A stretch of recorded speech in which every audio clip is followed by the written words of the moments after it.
महादेव्याः कुक्षिरत्नम शब्दजीतरवात्मज श्रीराजचन्द्रमहं वन्दे तत्त्वलोचनदायकम् प्रभु तत्त्वलोचनदायक।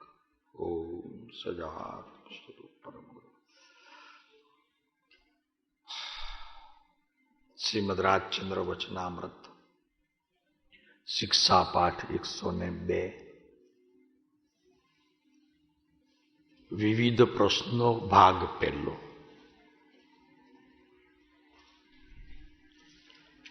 पानु छे 129 129।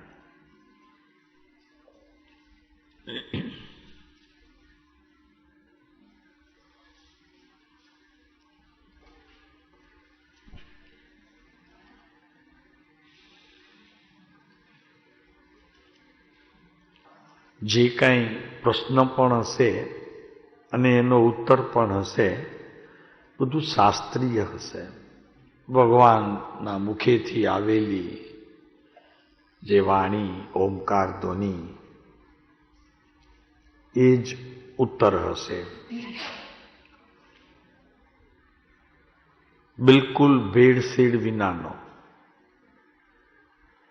कोई शास्त्रीय सिद्धांतों पण नहीं, एम विद्वान पंडितोनी ये बात नहीं। बहु सीधी ने सरल भाषा में कृपाळुदेवे अहींया मोक्षमाळा में विविध प्रश्नों मूक्या छे जे सहज जीवों ने समजाई जाय एवा छे अने हसे बधा वितरागना वचनों थी प्रमाण। एनु प्रमाण हशे वितराग वचनों थी बिल्कुल प्रमाण। तो आजे तमने हूँ साथे चाले छे आपणी कृपाळुदेव आपणी साथे चाले छे। आजे हवे ज्यारे लख्युं हशे त्यारे आजे हशे अने आटला वर्षो थई गया एमांय आजे ज हशे ने। ज्यारे जे कोई जीव वांचे तो आजे ज हशे। तो के साहेब आप तो बहु 125 वर्ष 28 वर्ष थई गया एना पहला। तो के ना आजे अमे आजे थई गया, अमे आजे छीए अने रहेवाना छीए। तमे ज्यारे वांचशो त्यारे एम नहीं एक दिवस वांचो त्यारे आजे, पछी बपोरे वांचो त्यारे तमे नहीं एम नहीं। आजे एटले हमेशा जे प्रत्यक्ष होय, जेना वचन व्यवहार थी पोते प्रत्यक्षपणे आपणी साथे रहता होय तेने अहींया आजे कहेवामां आवे।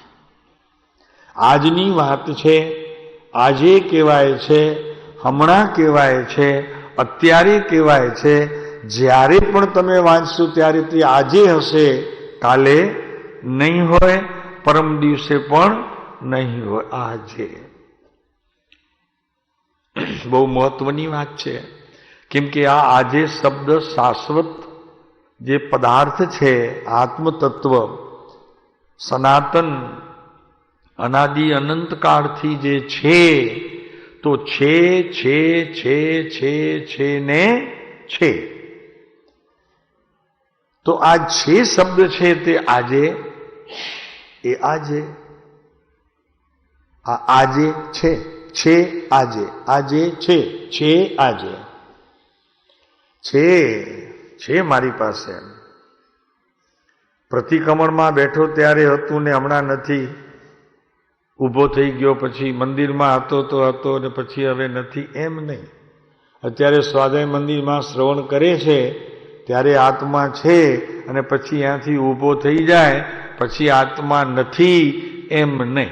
एटले वात चाले छे आजे अने जे सदाय छे छे छे छे छे ने छे, जेनो एक समय मात्र पण न होवापणु एवुं जेमां छे नहीं ते आजे। तमने हूँ केटलाक प्रश्नों निर्ग्रंथ प्रवचन अनुसार उत्तर आपवा माटे पूछूं छुं। मजा आवी छे के उत्तर पोते आपी दीधो छे ने वरी पूछवानी ए वात करी छे। अरे पण आ हुं छे पण હા, ઉત્તર તો છે આમાં, અને છતાં કેમ પૂછવાની વાત કરી? તો કે સાહેબ બીજી કોઈ જગ્યાએ વચનામૃતમાં આપવા હતા, અહીંયા સીધે સીધા આપી દીધા અને વળી કયો છો કે પૂછવા માટે. બહુ સરસ છે પ્રશ્ન. કહો, આપ કહો, પ્રશ્ન માત્ર સમજો એમ નહીં, કહો. હા અમે સમજી લીધું એમ નહીં, હા અમને ખ્યાલ છે એમ નહીં. કહો, તમને પોતાને કહો કે ધર્મની અગત્ય શી છે. પૂછો તો ખરા કોઈ દિવસ કે અહીંયા રાજનગર કુકમામાં આવી અને આત્મ આરાધના કરવા એની અગત્યતા શું છે, શા માટે, અને એનો પ્રકાર કેવો, એની અગત્યતા કેવી, અને શા માટે હું ધર્મને અગત્યતા એટલે કે એની મુખ્યતા આપું ને બીજા બધાની ગૌણતા રાખું. તો અત્યારે આપણા જીવનની અંદર બીજું બધું ગૌણ છે, એક ધર્મ મુખ્ય છે. વસ્તુનો સ્વભાવ એને જાણવું, સમજવું, વિચારવું, ચિંતન કરવું અને પછી પામવું, આ બધું અગત્યનું છે. અત્યારે આશ્રમમાં છો ત્યારે અગત્યનું છે એમ નહીં.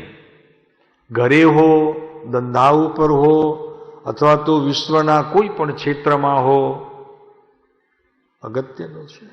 ધર્મ એટલે વસ્તુનો સ્વભાવ, એને જાણવું, એને સમજવું, એને માણવું અને એને પામવું, આ અગત્યનું છે. એવો જીવનમાં અગત્ય જો નથી, એની જો મુખ્યતા નથી, તો જિજ્ઞાસા નથી. પ્રેમજીભાઈ, જિજ્ઞાસા નથી તો ઈચ્છા થતી નથી, અભિલાષા થતી નથી, તો પછી કેવી રીતે ચાલે છે? તો કે બધું ઓગે ઓગે ચાલે છે. 10 વાગ્યા, ચાલો કિરણભાઈ પ્રવચનનો સમય થઈ ગયો એટલે અહીંયા આવીને બેઠા. 11 થયા, પૂરું થયું, છૂટ્યા, ચાલો હવે પાછા ઘરે. સેનેટરી વાળા સેનેટરીમાં ને ઘરવાળા બધા ઘરમાં. મુખ્યતા તો રહી નહીં.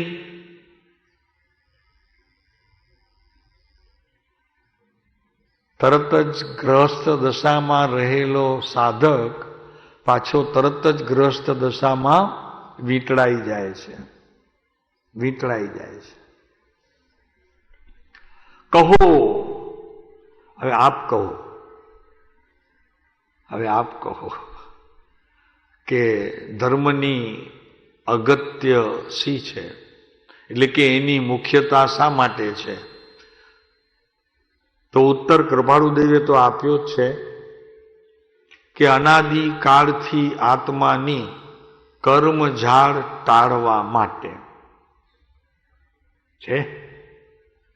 પણ કર્મઝાળ છે?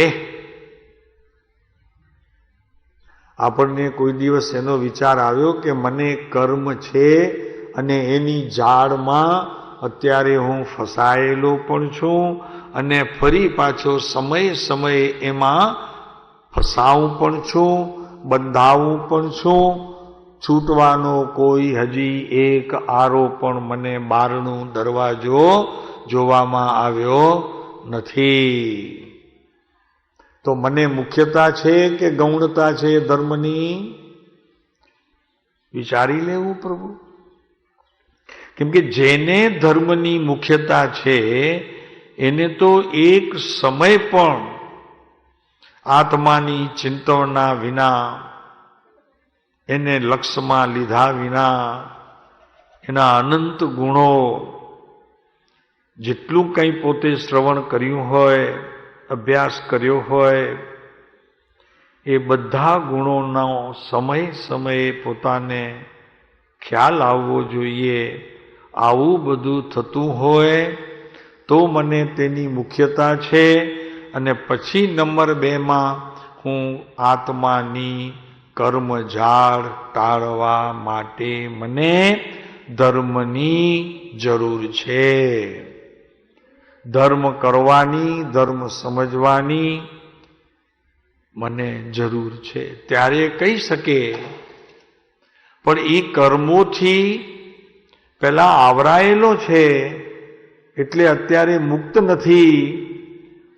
જેમ ગુનેગાર જેલમાં હોય તેમાં આ આત્મા અત્યારે આ દેહમાં, મનમાં, બુદ્ધિમાં અને મારા તારામાં, અહંકાર મમકારમાં અત્યારે જકડાયેલો છે, બંધાયેલો છે. ગુનેગાર જેલમાં છે, પોતે છૂટો છે, તો કે ઓલા તો જે જેલમાં છે એનો ગુનો તો દેખાયો છે, માટે એને જરજે સજા કરી છે અને એ જેલમાં છે, સજા ભોગવે છે, ઘરમાં નથી, ઘરથી બહાર છે. જે કંઈ ખાવાનું મળે તે ખાય, સૂવાનું મળે તે સૂવે, અને બહાર જવાનું એને બંધ છે, બંધ કોટડી જેવી એની સ્થિતિ છે. પણ મારે શું છે? હું તો મુક્ત છું. ગમે ત્યાં ધારું ત્યાં જઈ શકું છું, આવી શકું છું, ફરી શકું છું. ભાઈ, મુક્ત કોને કહેવું? કે આત્મા સર્વાંગે વિશ્વના કોઈ પદાર્થો સાથે જ્યારે બંધાયેલો નથી હોતો ત્યારે તેને મુક્તિ કહેવામાં આવે છે. વિશ્વમાં રહેલા સમસ્ત પદાર્થોની સાથે એ બંધાયેલો નથી ત્યારે તે મુક્ત છે એમ કહેવામાં આવે છે. અત્યારે તો કેટલી જગ્યાએ બંધાયેલો છે તે જરાક એક વખત કાગળ ને પેન્સિલ લઈને લખજો કે ક્યાં ક્યાં હું બંધાયેલો છું, કેટલી જગ્યાએ મને બંધન છે. પછી મુક્તિ માટે લખજો કે અહીંયાથી હું છૂટો છું. 2 ખાના પાડજો તો ખ્યાલ આવશે.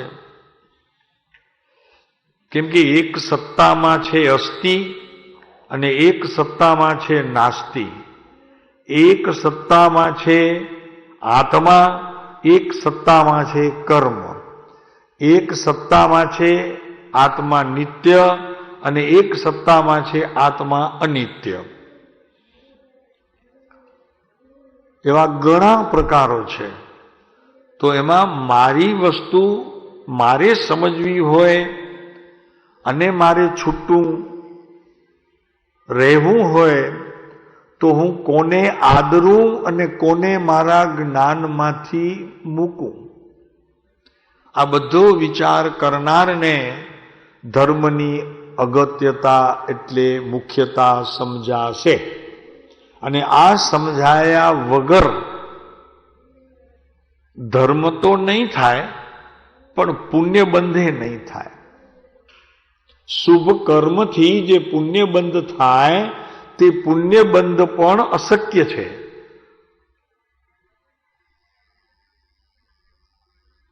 આપ કદાચ એવી ભ્રમણામાં હો કે સમજણમાં હો કે 1 કલાકનું આ સત્સંગ શ્રવણ કર્યું તો મને પુણ્યબંધ થશે. તો એની સાથે પણ થોડીક વાત સમજી લઈએ કે પુણ્યબંધ ક્યારે થાય. તો કે સૌથી ઉત્કૃષ્ટ એનો પ્રકાર છે સમ્યક દર્શન સહિત દર્શન મોહનીયનો અભાવ થઈને જે જીવ ભગવાનની વાણી શ્રવણ કરે છે તો એને ઉત્કૃષ્ટ પુણ્યબંધ છે. પણ જેને હજી અનંતાનુબંધીમાંથી કોઈ એક પ્રકાર પણ હજી ક્રોધનો, માનનો, માયાનો, લોભનો ઘટ્યો નથી તો એને મિથ્યાત્વના કારણે બંધ છે, શુભ બંધ છે, પણ એ બંધનો પ્રકાર જગન્ય છે. તો જગન્યનો અર્થ છે સંજોગ મળે, પણ એવા ઉત્કૃષ્ટ સંજોગો ન મળે કે જે સંજોગોથી આપણને મુક્તિ મળે એવા સંજોગ ભાવિમાં ન મળે. કેમ કે વર્તમાન જે પ્રવર્તન છે જ્ઞાનનું, એ ચૈતન્યના વિભાવની સાથે સંબંધ રાખે છે. સ્વભાવની સાથે સંબંધ હોય તો એ શ્રવણ પણ તે પુણ્યબંધ ઉત્કૃષ્ટ કારણ થાય. પણ અત્યારે ચેતનાનો વિભાવ પ્રકાર ચાલે છે. અત્યારે શ્રવણ કરું છું ત્યારે પણ તો એ ચેતનાના વિભાવ ભાવને કારણે વિકાર ઉત્પન્ન થાય અને એ વિકારના ફળમાં કર્મ ઉત્પન્ન થાય. અને કર્મ ઉત્પન્ન થાય એનાથી હું સમયે સમયે બંધાવું છું. એટલે બંધાવું એટલે શું? તો કે આત્માની સ્મૃતિ ન રહેવી, આત્માને ભૂલી જવું, અને જે અત્યારે વર્તમાન પર્યાયની અંદર જે કંઈ અવસ્થા બંધનરૂપ જણાય છે, એટલે કે કર્મરૂપ જણાય છે, એટલે કે આત્માને આવરણ છે. જ્ઞાન સ્વભાવ આત્માને આવરણ છે. તો જેનું આવરણ છે તેનું મને જ્ઞાન પ્રવર્તે છે. મોહનું આવરણ છે તો મોહનું જ્ઞાન છે મોહ દ્વારા. રાગનું આવરણ છે તો રાગ દ્વારા રાગનું આવરણ છે. ક્રોધ છે તો ક્રોધ દ્વારા ક્રોધનું આવરણ છે. એને અહીંયા જ્ઞાનાવરણી આવરણ, દર્શનાવરણીય, મોહનીય, અંતરાય વગેરે 8 કર્મો કહેવામાં આવે છે. તો જ્યાં સુધી હજી ચેતનનો વિકાર પરિણમે છે ત્યાં સુધી ઉત્કૃષ્ટ પુણ્યની વાત હજી આપણા જીવનમાં બંધરૂપ ન હોય, જગન્ય હોય. તો અનાદિકાળથી આત્માની કર્મઝાળ ટાળવા માટે મારે શેની, કોઈ પૂછે આપણને તો કે કેમ કૂકમાં જાઓ છો કિરણભાઈ? તો કે ભાઈ અમે આત્માની આરાધના માટે જઈએ છીએ. તો શું કરો છો ત્યાં? તો કે ભાઈ આત્માને જાણવાનો પ્રયત્ન કરીએ છીએ બધા પડખાથી. મારા પરમ કૃપાળુ દેવે કહ્યું છે કે સૌથી પ્રથમ આત્માને જાણવો. રે આત્મ તારો શીઘ્ર એને ઓળખો. તો કે ભાઈ શીઘ્ર ઓળખવાનું કેમ કીધું? શીઘ્ર એટલે તત્કાળ, હમણાં જ, તુરત જ. આ સમજી લઉં પછી ઓળખીશ, પછી ઓળખવા પ્રયત્ન કરીશ, પછી સમજીશ, પછી સમજવા પ્રયત્ન કરીશ. પહેલા સાંભળી તો લઉં, એમ નહીં. તત્કાળ, તરત જ. સૌથી પહેલામાં પહેલું જો કૃપાળુ દેવે આપણને જવાબદારી સોંપી હોય તો આત્મા જાણ પ્રભુ. અનંત કાળમાં જે નથી જાણ્યું એવા આત્માને તું જાણવામાં લાગી જા. પછી જે થશે એ બધું સવળું હશે. સમજાય? બધું સવળું હશે. એક વખત આત્માને જાણવા માટેના કાર્યમાં તું તારી સમસ્ત સંપત્તિ અને શક્તિ એમાં તું ઉમેરી દે.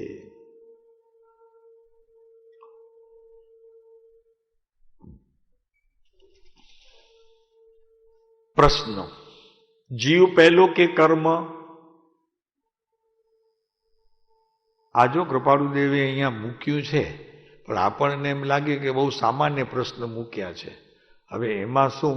પણ અમે તમને પૂછીએ છીએ કે તમે કોઈ દિવસ તમને એવો વિચાર આવ્યો છે કે જીવ પહેલો કે કર્મ? શાંતિભાઈ, પહેલો જીવ કે પહેલો કર્મ? કોણ? આપણને પ્રશ્ન નથી થયો. એનો મતલબ એ છે કે કૃપાળુદેવ સાચા છે, એમણે અહીંયા મૂક્યું છે. બહુ સામાન્ય વાત મૂકી છે. અરે મહાપંડિતને પૂછો ને અત્યારે, તો પણ એ એક વખત આ પ્રશ્નનો ઉત્તર આપતા ખરેખર એનું બુદ્ધિ છે ને સંકોચાઈ જાય. આ તો વિચારે નથી કર્યો. જીવ પહેલો કે કર્મ પહેલો? ખબર છે, જો વાત એવી છે. ખબર નથી એમ નહીં, એને ખબર છે, પણ એણે કદી વિચાર કર્યો નથી.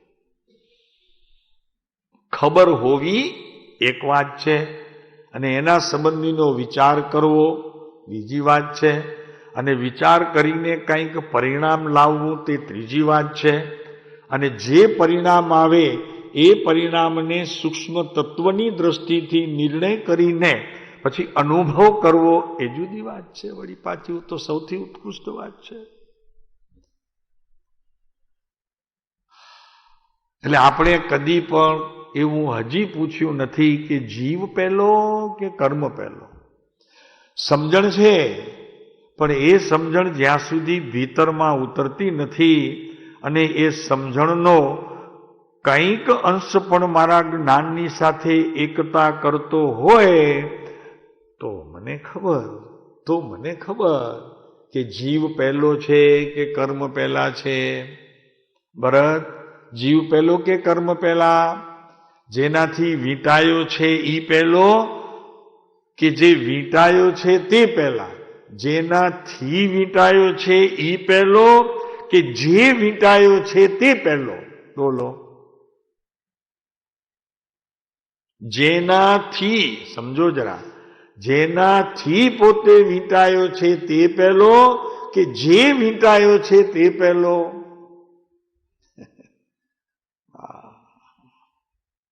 શું પ્રભુની વાણીમાં આમ એક એક શબ્દની અંદર તો આમ શાસ્ત્રોનો આમ જેને કહેવાય ને કે આમ નિચોડ મૂકી દીધો છે. પ્રભુ આટલું વિચાર કરો તો મને કાંઈ બીજા શાસ્ત્રોની જરૂર નથી. જેનાથી વીંટાયો છે ઈ પહેલો કે જે વીંટાયો છે તે પહેલો?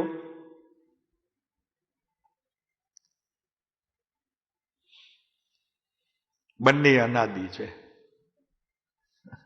કેમ? એનું કારણ છે કે જેનાથી વીંટાય તો કોનાથી વીંટાય અને કોને વીંટે? પ્રશ્ન તો રહી જાય ને. વીંટે કોને? કે સામે કોઈક નિમિત્ત તો હોવું જોઈએ, પદાર્થ તો હોવું જોઈએ. તમને ખ્યાલ આવશે, રસ્સી પડી હોય ને તો પડી હોય એમને, પણ એ બંધાવાના કાર્યમાં ક્યારે જોડાય? કે સામે કોઈક નિમિત્ત હોય તો. પોતે ને પોતે કઈ બંધાતી નથી. એટલે શું કે એ જડ છે. ન તો એ પોતે પોતાને જાણે છે, ન તો બીજાને જાણે છે. સમજાય છે? રસ્સી જાણે છે કોઈને? પોતાને જાણે છે કે હું રસ્સી છું?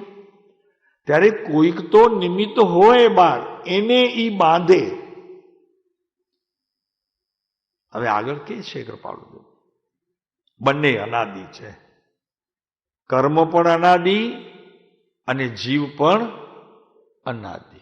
ક્યારના છે અનાદિ? એટલે ખબર ને, જેનું કદી પણ શરૂઆત ન હોય અને જેનો કદી પણ અંત ન હોય તેને અનાદિ કહેવામાં આવે.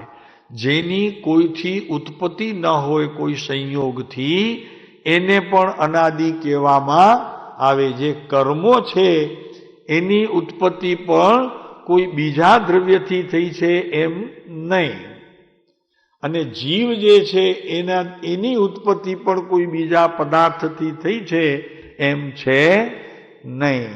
કોઈ સંયોગોથી નહીં, જેની ઉત્પત્તિ થાય, નાશન તેનો કોઈમાં, તેથી નિત્ય સદા. ઓહો.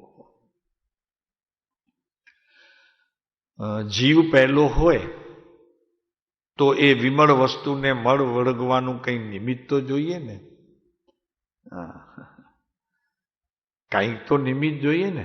કાંઈક તમે કરો તો એ તમને બાંધે, અને વળી બાંધવા વાળો કોઈક નિમિત્ત હોય બહારમાં, એ બાંધે. કઈ રસ્સી બાંધવાની નથી. તમે એમ કહો કે કર્મ મને વળગ્યા છે, શું કરું?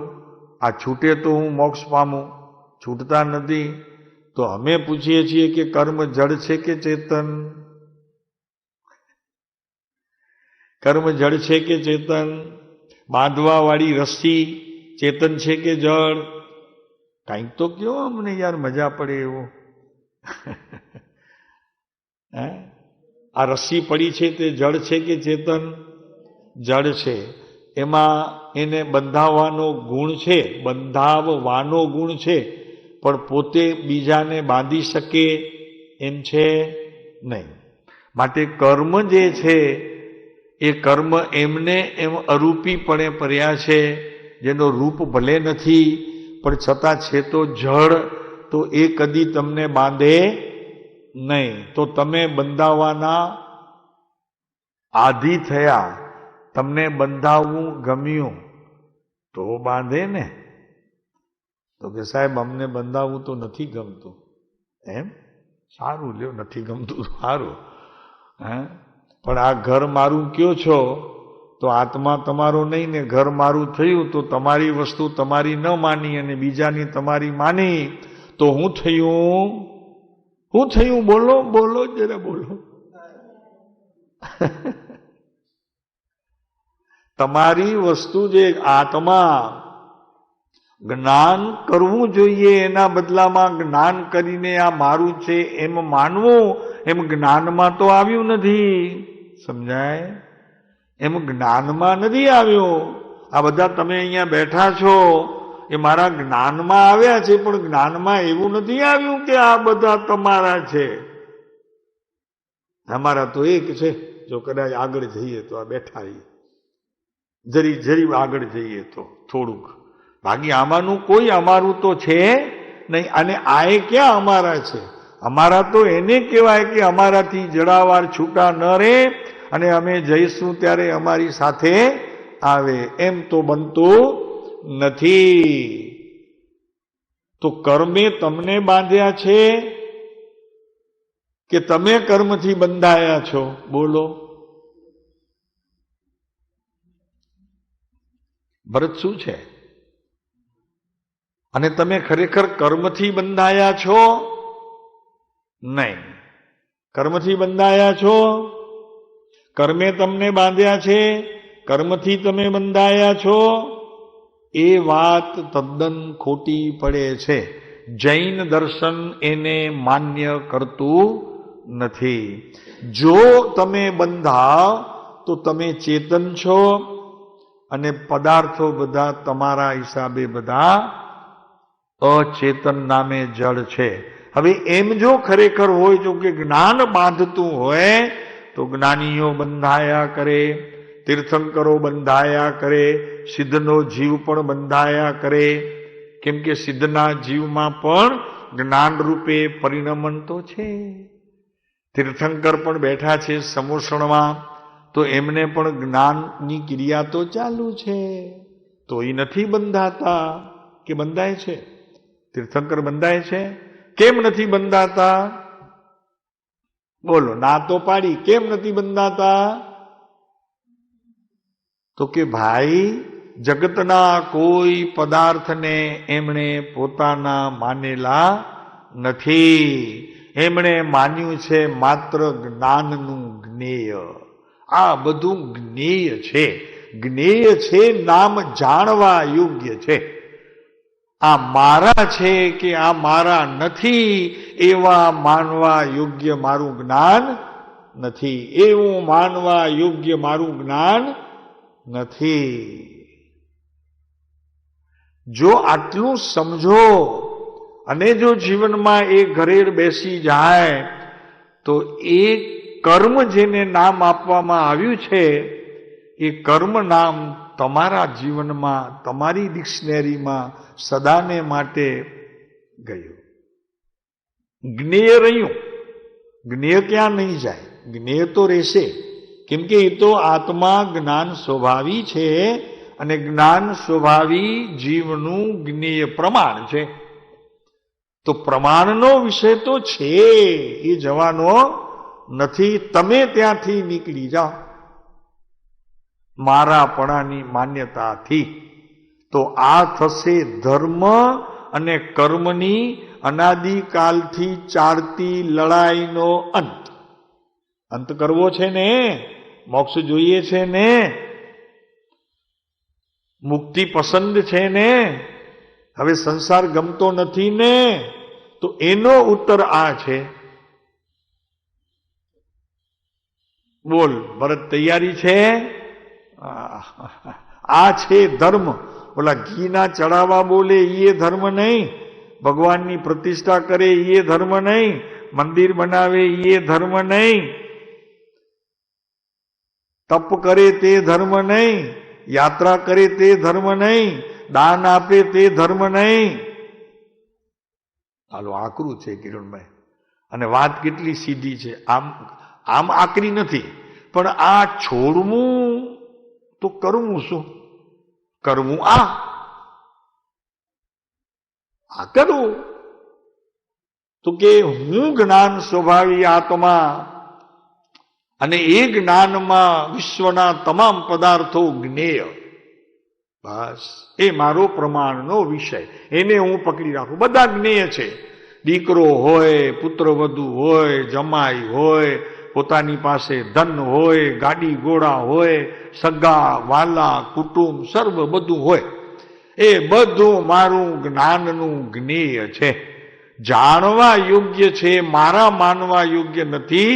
અને આ મારા નથી, આ મારા છે એવો ભેદ પાડવા યોગ્ય પણ નથી. હવે આ મહાવીરની વાત કિરણભાઈ અત્યારે આપણે ભૂલી ગયા, પડી ગયા ક્રિયાકાંડમાં, ને કોઈક પડી ગયા શાસ્ત્ર અભ્યાસમાં, શુષ્ક અધ્યાત્મના વિષયમાં. આ મૂળ વાત મહાવીરની રહી ગઈ. ઉપવાસ મેં કર્યા, યાત્રા મેં કરી, તો મેં તો એનું બંધ થયું નહીં. કારણ કે જેવો સંસારના કાર્યોમાં મેં કર્યું હતું એવું હવે ધર્મના કાર્યમાં મેં કર્યું, તો મેંથી તો છૂટ્યો નહીં. આ મેંથી છૂટો થાય તો કંઈક ધર્મ થાય. ઉપવાસે મેં કર્યા અને ઉપવાસે મેં નહોતા કર્યા, એ પણ હું. નહોતા કર્યા તે પણ હું, અને કર્યો તે પણ હું. હું યાત્રાએ નહોતો ગયો તો નહોતો ગયો એ હું, અને ગયો એ પણ હું. અરે તારી ભલી થાય, તું ક્યાંથી શીખ્યો? આ મહાવીરની વાત છે જ નહીં.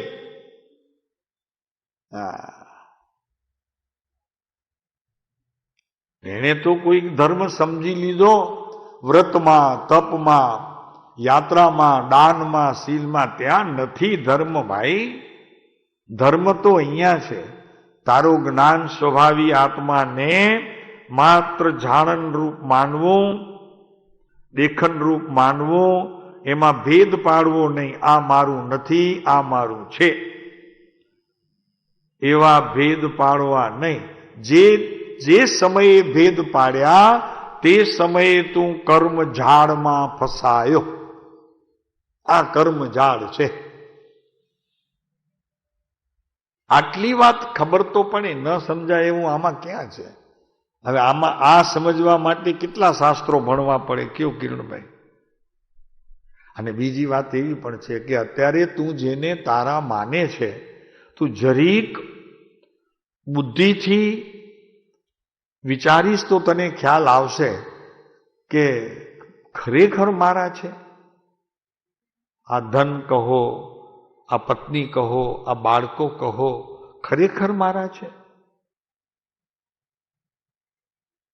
તો જ્ઞાનીઓ એમ પૂછે છે કે તે પહેલાના ભવમાં પણ મારા તો કર્યા હતા, એના આગળના ભવમાં મારા કર્યા હતા, અનંત કાળમાં તે અનંત વાર મારા મારા મારા મારા તો કર્યા છે.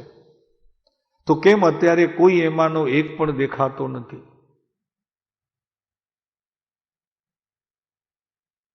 ખરેખર મારા જ હતા.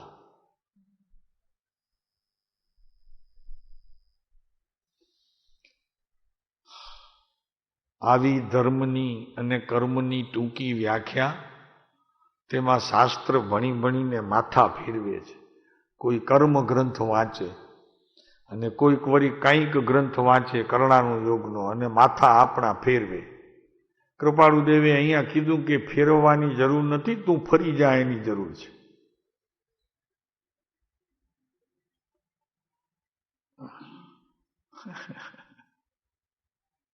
કેટલું સરળ છે આ પુરુષની વાણી, કેટલી સરળ છે પ્રભુ. અમને તો એમ થાય કે પંચમ કાળને અનુરૂપ જ છે. કેમ કે અત્યારે શાસ્ત્ર જ્ઞાનમાં પણ લોકો ભટકે છે, ટકવા કરતા ભટકે છે. અને એટલી બુદ્ધિ પણ નથી કે જે બરોબર ચારે ચાર અનુયોગને સમજી શકે. પણ કૃપાળુદેવનું એક પાઠ વાંચો તો ચારેય યોગનો અનુસાર એમાં આવી જાય એવું છે. દ્રવ્યાનો યોગ, ચરણાનો યોગ, કથાનો યોગ, બધું આવી જાય એમ છે. આટલું સરળ છે, માટે તો એ પુરુષ ગમે છે. એને છોડવું એટલે ગમતું નથી. સાહેબ આપ છોડશો તો ચાલશે, પણ અમે નહીં છોડીએ તમને, ખ્યાલ રાખજો. આપ છૂટી જાઓ તોય અમે છોડવાના નથી. એનો અર્થ એ છે, આપને નહીં છોડીએ એનો અર્થ કે આપના વચનો જીવનમાં એવી જગ્યાએ કોતરાઈ ગયા છે કે હવે એ મટે એવા રહ્યા નથી. કોઈ ચૂનો ચોપડીને ઉપર પ્લાસ્ટર કરે ને તો પણ એ પ્લાસ્ટરમાંથી પારદર્શકપણું એનું પ્રાપ્ત થઈને વચનો વંચાય એવા થઈ ગયા છે. પ્લાસ્ટર મારી દે વચનો ઉપર. એ સમજાય છે ને, પ્લાસ્ટર સમજાય છે ને. કોઈક આપણને કાંઈક ને કાંઈક કહીને આવી જાય, રોજ કાંઈક ને કાંઈક સારું ખોટું નરસું જે પણ કહી જાય એ પ્લાસ્ટર છે.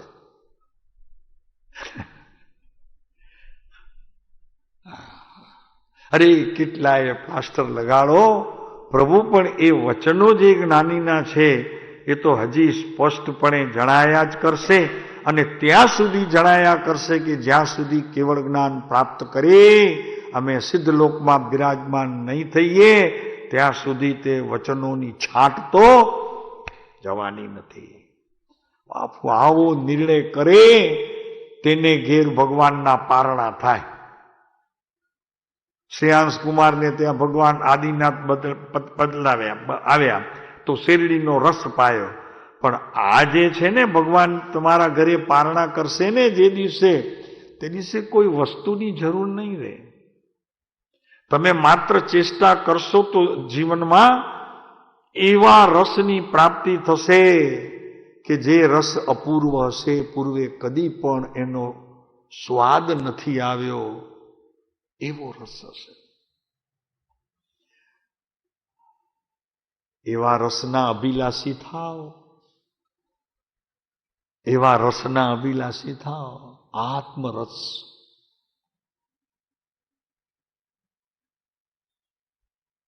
બંને અનાદિ છે. આ કર્મ પણ અનાદિ છે અને જીવ પણ અનાદિ છે. જીવ પહેલો હોય તો એ વિમળ વસ્તુને મળ વળગવાનું કઈ નિમિત્ત તો જોઈએ ને. આપ નિમિત્ત આપો અને આપ ઉપાદાનની વિધિ કરો. એ બંને કામ આપનાથી થાય છે. એમ કે નિમિત્ત જુદો અને ઉપાદાન જુદો, એ બે પદાર્થ એક થઈને કાર્ય નથી કરતા, ભળતા નથી એમ શાસ્ત્રમાં પ્રતિપાદન છે તો દ્રવ્યનું, પણ અહીંયા પદાર્થની વાત પણ એ જ રીતે લઈ લેવી છે કે રાગ રાગમાં છે, જ્ઞાન જ્ઞાનમાં છે. જ્ઞાન રાગનું કંઈ કરે નહીં અને રાગ જ્ઞાનનું કંઈ કરે નહીં. રાગમાં જણાવવાનો ગુણ છે, આત્મામાં જાણવાનો ગુણ છે.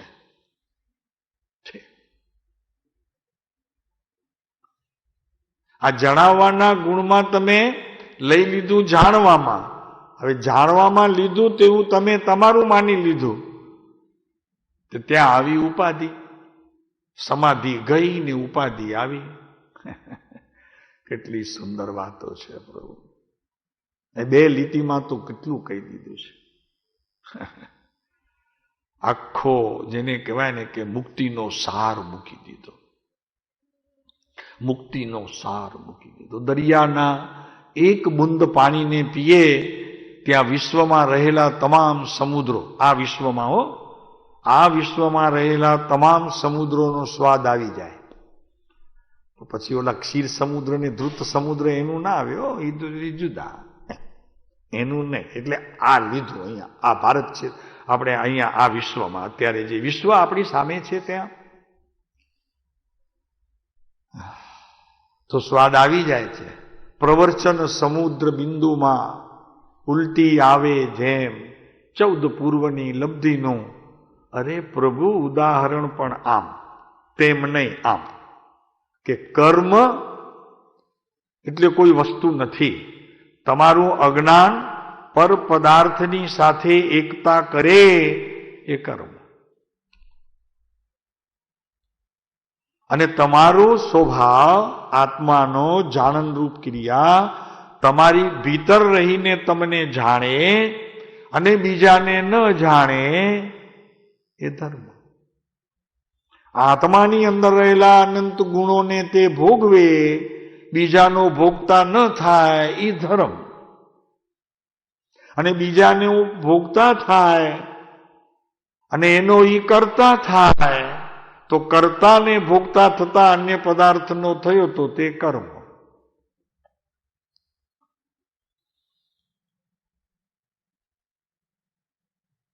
આ મહાવીરની વ્યાખ્યા, અનંત તીર્થંકરોની વ્યાખ્યા અત્યારે પલટાઈ ગઈ. હા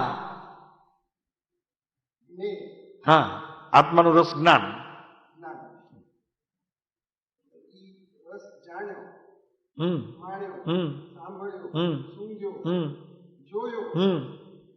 બસ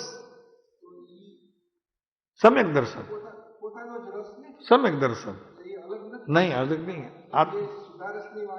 હા, યાદ ઓલી જળ કહી દઉં કૃપાળુ દેવે, પણ આ સુધારસ તો અત્યારે કોઈ રસ નથી, માત્ર સ્પર્શ છે. પર્યાયે આત્મદ્રવ્યને જ્યાં સ્પર્શ કર્યો એમાંથી તમે જે અત્યારે કીધું એ બધી વસ્તુઓ ત્યાં હાજર થઈ ગઈ. જગતનું તમામ સુખ એ સ્પંદનમાં સમાઈ ગયું.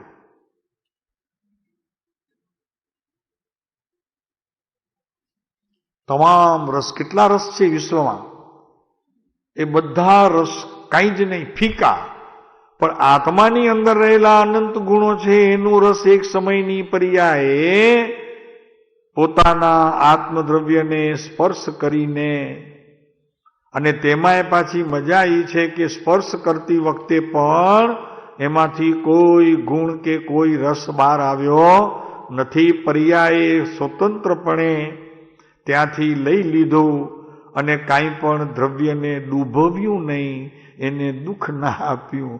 એ તો જેમ હતું તેમ યથાખ્યાત હતું, હતું, હતું ને હતું. એમ અનંત અનંત અનંત કાળમાં આવી સિદ્ધની પર્યાય ત્યાં જતી રહેશે, આવતી રહેશે, જતી રહેશે, આવતી રહેશે. ન દ્રવ્ય ઘટશે ન પર્યાય થાકશે, ન પર્યાયને થકાન લાગશે. કેમ કે એની પોતાની પણ એક શક્તિ છે અને એ બીજાની શક્તિની અપેક્ષા રાખતી નથી. આ વાત બહુ ગહન છે. આત્મદ્રવ્યથી એને સુખ મળશે એવું પર્યાય માનતી નથી.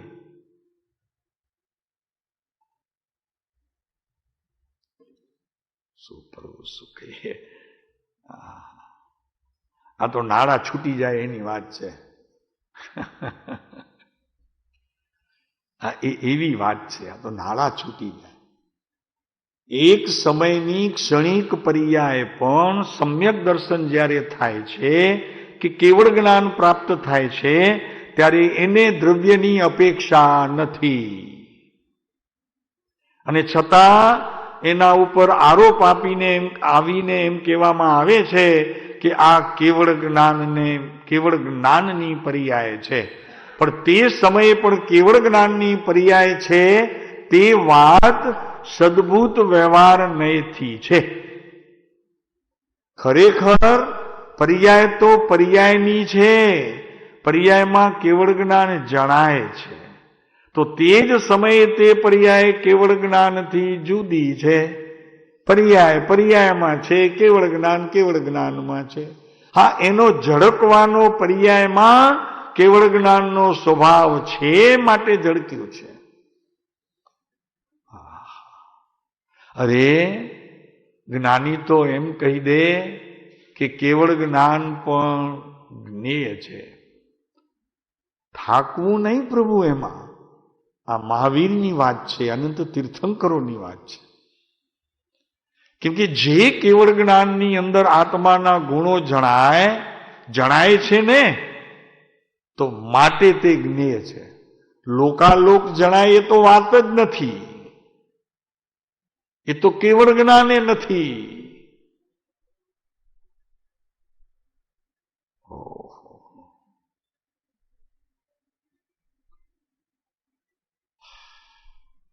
કર્મ પહેલા કહો તો જીવ વિના કર્મ કર્યા કોણે? કર્મમાં તો ચેતના શક્તિ છે નહીં, ન પોતાનું જાણપણું છે ને અન્યને જણાવી શકે છે. કર્મ એટલે કોઈ વસ્તુ નથી તમારું. હવે સમજી લો, કર્મ એટલે શું? તો કે પર પદાર્થને અજ્ઞાનપણે પોતાના માનવા અને એની સાથે એકતા કરીને પ્રવર્ત થવું, એને અહીંયા કર્મ કહેવામાં આવે છે. પ્રવર્ત થવું, એમાં માત્ર માનવા એમ પણ નથી, અજ્ઞાની તો એમાં પ્રવર્ત થાય છે, એટલે કર્મ ઉપાર્જન થાય છે. ઉપાશ્રયમાં કર્મ ઉપાર્જન થાય. સંયમ લીધો હોય 13 પ્રકારે, એમાં પણ કર્મ ઉપાર્જન થાય. મુનિપણામાં પણ કર્મ ઉપાર્જન થાય, જો ભીતર અભ્યંતર તપની ખબર ન હોય તો. અભ્યંતર તપ જુદો ને ભાઈ, બાહ્ય તપ ને અભ્યંતર તપ જુદું છે. ક્યાં જૈન દર્શનને આપણે મૂકી દીધું કિરણભાઈ? મહાવીરને તો ક્યાંય છેટું મૂકી દીધું. કૃપાળુદેવે તો કહ્યું કે લાખો ઘાવ દૂર, ત્યારે આપણે મહાવીરથી લાખો ઘાવ દૂર વયા ગયા છીએ. હવે જેમ જેમ દિવસો જશે તેમ તેમ કરોડોની સંખ્યા થશે. કરોડો ઘાવ આપણે મહાવીરના રસ્તેથી દૂર. અને છઠ્ઠો આરો આવશે ત્યારે તો મહાવીરનો રસ્તો બિલકુલ દ્રશ્ય જ નહીં થાય. દ્રશ્ય જ નહીં થાય. દુઃખની વાત થશે પ્રભુ ત્યારે આવેલા જીવો માટે. મનુષ્યપણે તો હશે જીવો, પણ દુઃખની વાત થશે એમના માટે.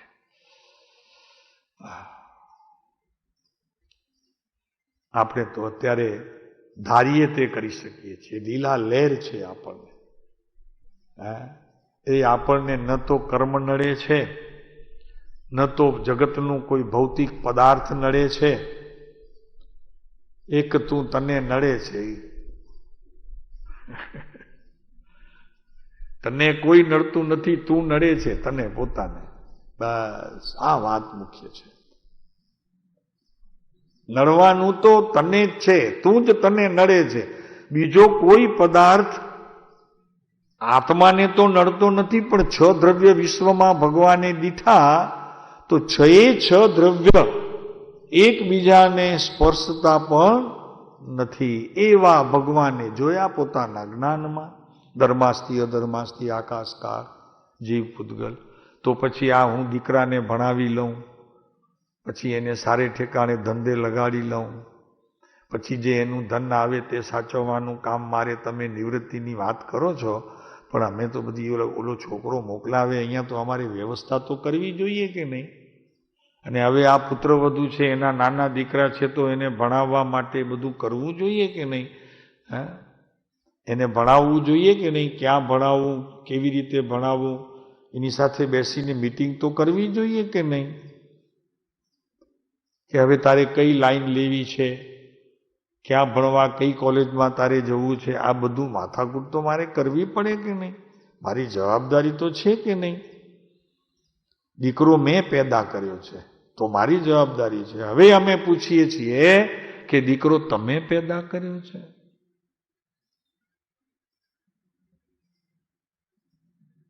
વિતરાગ ના પાડે છે. તમે શું કહો છો? અરે પ્રભુ શું છે? આ બધા નાટક અને તોફાન અહીંયા મૂકીને જાઓ અને કામ સરળ કરો.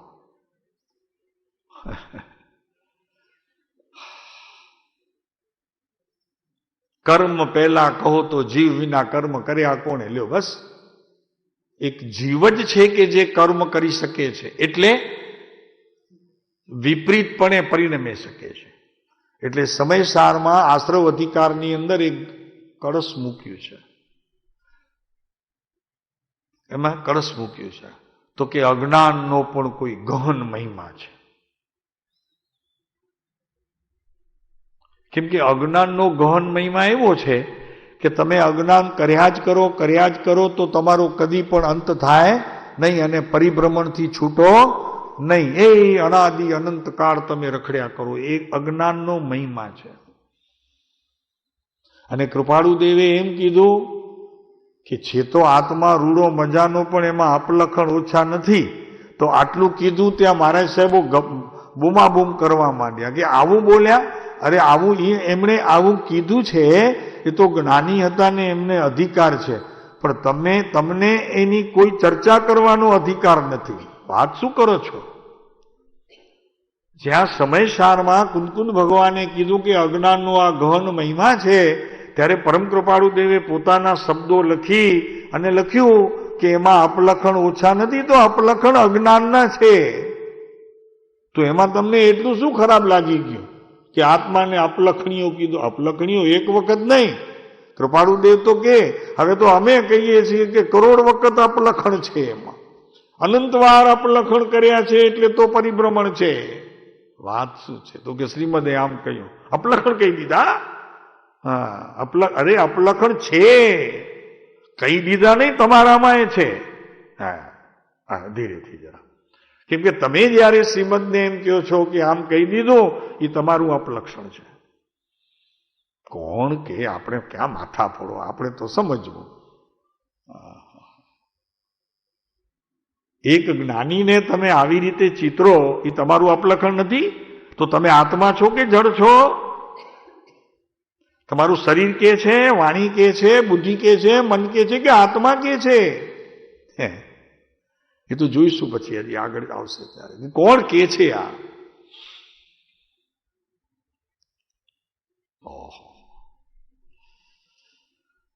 કર્મ વિના જીવ વિના કર્મ કર્યા કોણે? હવે કર્મ સમજાઈ ગયું ને? કર્મ એટલે સમજાઈ ગયું ને ભરત? કર્મ એટલે શું? કે અજ્ઞાનપણે પર પદાર્થને મારા માનવાને એનું ભોગતા થવું એ કર્મ, અને પોતાની ભીતર રહેલા આત્માના અનંત ગુણોનો ભોગી થવું એ ધર્મ.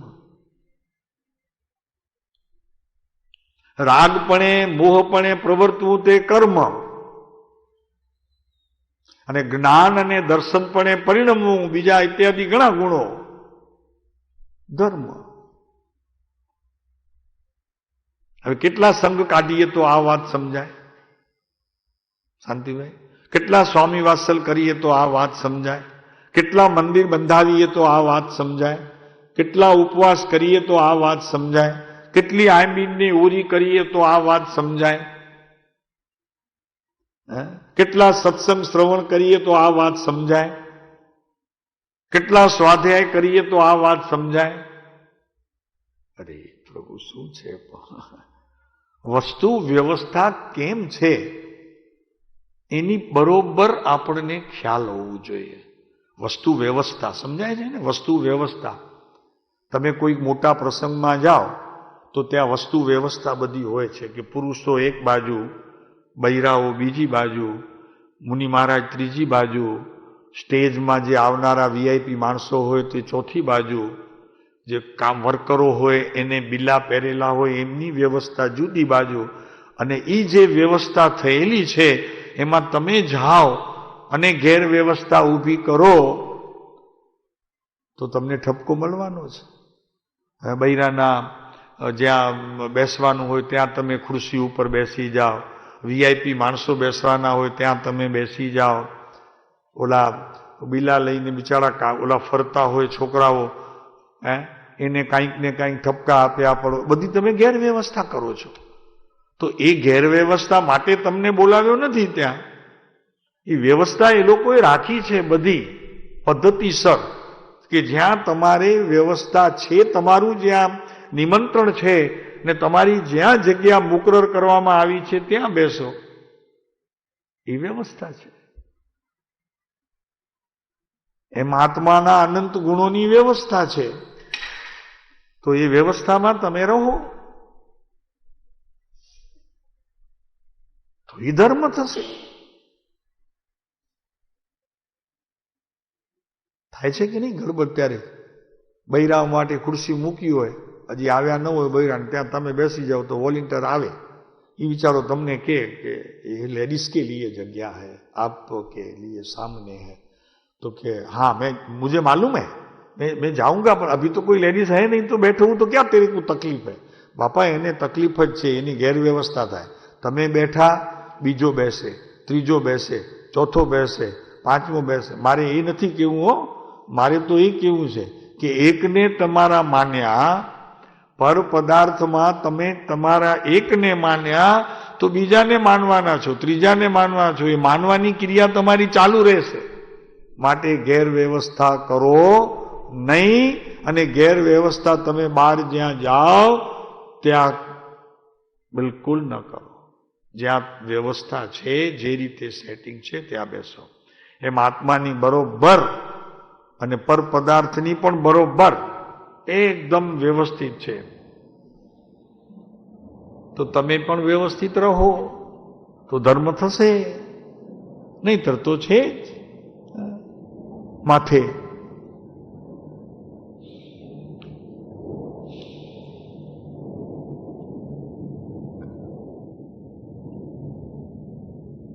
એ ન્યાયથી બંને અનાદિ છે જ, બંને અનાદિ છે. પ્રશ્ન મૂક્યો. પ્રશ્ન, જીવ રૂપી કે અરૂપી?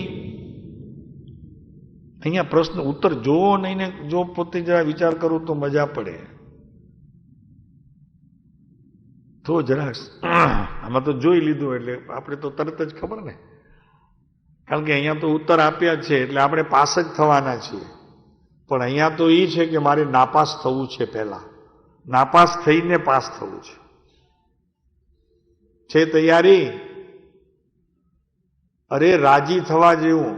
અધ્યાત્મની કોઈ પણ પરીક્ષા હોય ને આપણે નાપાસ થઈએ તો અમે એને કહીએ પહેલો નંબર તારો છે. કારણ કે જેટલું પણ તે લખ્યું છે ને એ મૌલિકતાએ નથી લખ્યું, કોઈ પુસ્તકનો આધાર લઈને લખ્યું છે. અમને ખબર છે કે તમે બધા પુસ્તકના આધાર લઈને તમે લખીને આવ્યા હતા, તમારું સ્વતંત્ર લખાણ નહોતું. એટલે નાપાસ થાવ ઈ પાસ. અધ્યાત્મના ક્ષેત્રમાં જે નાપાસ થાય ઈ પાસ થાય. અધ્યાત્મના ક્ષેત્રમાં જે પાસ થયો એને તો કરવાનું રહ્યું નહીં, એ તો હવે પાસ થઈ ગયો, બસ એ સંતોષાઈ ગયો, જીવ મર્યો. હવે એને તો હું પછી અરે શું પ્રભુ શું છે આ? કેવી રમતો છે! જગતના બધી રમતોથી આ રમત જુદી છે. અધ્યાત્મની રમત જુદી છે. એમાં જગતની કોઈ રમત મેળ ખાય એવી નથી. અને જ્યાં તમે મેળ મેળવશો, ખાય એવી નથી, પણ તમે મેળ મેળવશો તો તમે ઠગાશો. પ્રેમજીભાઈ આવું છે આ બધું. અહીંયા તો બધું આવું.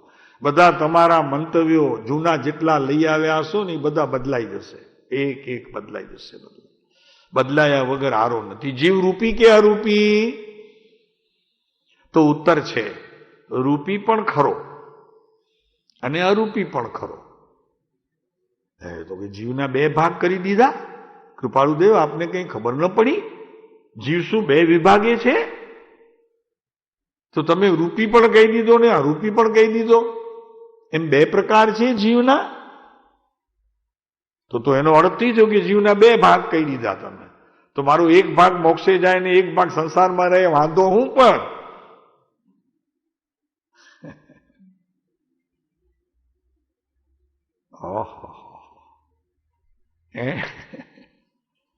ભાઈ એમ નથી.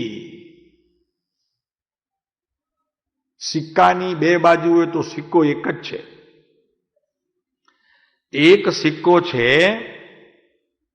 રૂપી અને એક સિક્કો છે અરૂપી. એક વિભાગ છે, બે વિભાગ, એક સિક્કો નહીં પણ એક સિક્કાનો એક ભાગ અને એક સિક્કાનો બીજો ભાગ. તો સિક્કો તો એક જ છે, માત્ર એનો ભાગ છે. તો રૂપી પણ ખરો અને અરૂપી પણ ખરો.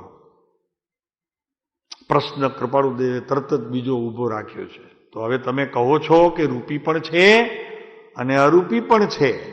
તમારો ઉત્તર છે બધાનો, તમારા બધાનો ઉત્તર છે કે રૂપી પણ છે અને અરૂપી પણ છે. તો કૃપાળુદેવે બીજો પ્રશ્ન કર્યો, તો કે રૂપી કયા ન્યાયથી તમે કહો છો અને અરૂપી કયા ન્યાયથી તમે કહો છો? અમને પ્રમાણ આપો. લ્યો કાલે આપજો, કાંઈ વાંધો નહીં. આજે સમય થઈ ગયો આપણો, કાલે આપજો. આ ન્યાયના બંને પ્રકાર કાલે આપજો. કૃપાળુદેવે જે આપ્યું છે એમાં તમારે આ પાડવાની નથી. કદાચ કૃપાળુદેવે લખ્યું હોય તો આપણી પરીક્ષા કરતા હોય, શું ખબર પડે? કંઈક વસ્તુ જુદી જ હોય અને આપણી પરીક્ષા એ કરતા હોય.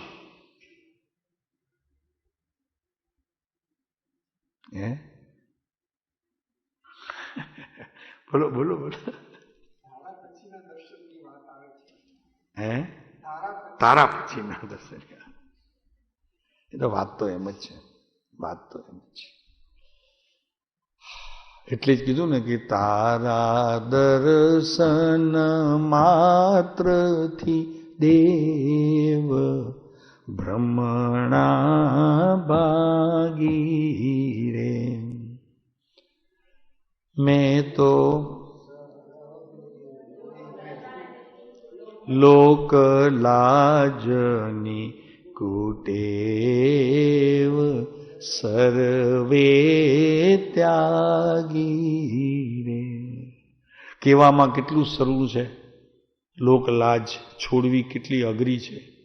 લોકલાજ છૂટે નહીં, એટલી જલ્દી છૂટે નહીં. લોકલાજ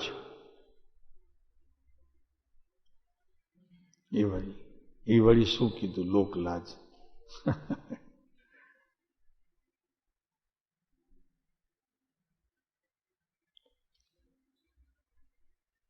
શાંતિભાઈ, તમારા ઘરે અત્યારે 10 વાગે કોઈ આવી જાય, 9:45, તો તમે શું કરો? મહેમાન આવી જાય, માની લો કે દીકરીના સાસુ સસરા આવ્યા, તમારા વેવૈયા આવ્યા, તો તમે શું કરો? અહીંયા આવો કે પછી ના આવો?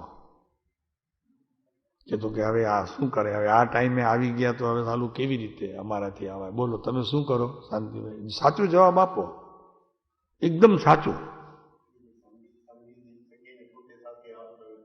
તો આવી જઈ, નહીતર તો ના આવાય ને. આ લોક લાજ છે, આ ઈ લોક લાજ છે. લ્યો તમે ઘૂંઘટ કાઢો, એ લોક લાજ નથી. લોકથી તમે ઘૂંઘટ કાઢો, કાકા સસરા આવે ને તો કે અહીંયા કહીને આમ કહ્યું, એ નથી લોક લાજ. અહીંયા આ લોક લાજ આ છે. હા, એ વળગીને લાજ. હા, કેમ જવાય આપણાથી? આવી ગયા. હા, લોક લાજ લારસી. મોઢામાંથી લાળ પડે ને, જેને એટેક આવે ને પેરાલિસિસના, અને કા મોટી ઉંમર હોય ને તો એ લાળ પડતી જાય. તો એ લાળ કોઈ લઈને કોઈ ચમચામાં નાખીને પી શકે ને, આપણા જેવો. હે, અરે સાહેબ શું વાત કરો છો તમને? હે, અરે લારસી કીધી એટલે લોક લાજ લારસી. કેવી લારસી છે? તો કે જેમ ઓલું મધની લાળ ટપકતી હતી, એમાં અટકી ગયો, મીઠાશ લાગી, એને છોડાવવા માટે મુનિ આવ્યા હતા, ના પાડી દીધી. પહેલા બહુ ગભરાયો. નીચે કૂવો હતો અને કૂવામાં એક સર્પ બેઠો હતો, ઉપર સિંહ હતો. હા, અને એમાં ખબર નહીં ક્યાંકથી સાલું મધપૂડું હશે તો એમાંથી લાળ ટપકતી હતી. હા, અને લાળ ટપકતી હતી તો મોઢામાં આવતી હતી. તો કે જરા વાર ઉભા રહ્યો, આને ચાખી લો, પછી તમે મને ઉગારો. એવું છે પ્રભુ, આ સંસાર તો એવો છે. હા,